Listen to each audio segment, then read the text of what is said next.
Adventurous activities put us into positions where we have to face real-life stresses head-on. Perhaps it's the danger of falling and hurting ourselves, or plunging into cold water. We often like to think that these activities inherently cultivate resilience, mental toughness, or grit. However, that isn't the end of the story. It is how we treat ourselves as an individual and the meaning we derive from the event that will determine whether it will feel stressful and harm and limit our mind and body, or feel exhilarating and encourage resilience. When we are engaged in a challenge, our sympathetic nervous system activates and increases our heart rate, dilates our pupils, and relaxes our airways, meaning that our body is alert and mobilized to respond to the situation that it is in. If we feel that we are incapable of managing the challenge, we feel we don't have a choice in our situation, or we are feeling unpleasant emotions, then we will interpret this situation as stress. Stress is harmful to our body and minds, and will affect not only our own health, but can also impact our relationships with others.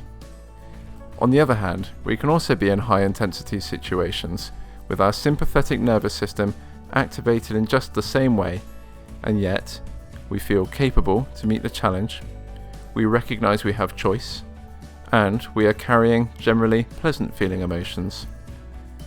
In these moments, our mind and body are racing to respond to the challenges, but we are not experiencing stress.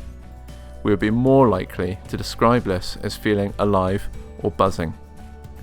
This is the realm of resilience, where we are learning to grow from a challenging experience. Resilience, mental toughness or grit, is not grown by the amount of suffering and stress that we can put ourselves through.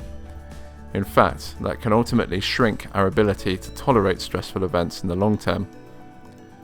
Ultimately, we need to work towards understanding our skills and capabilities to meet the challenge that we face. Feeling capable is very important.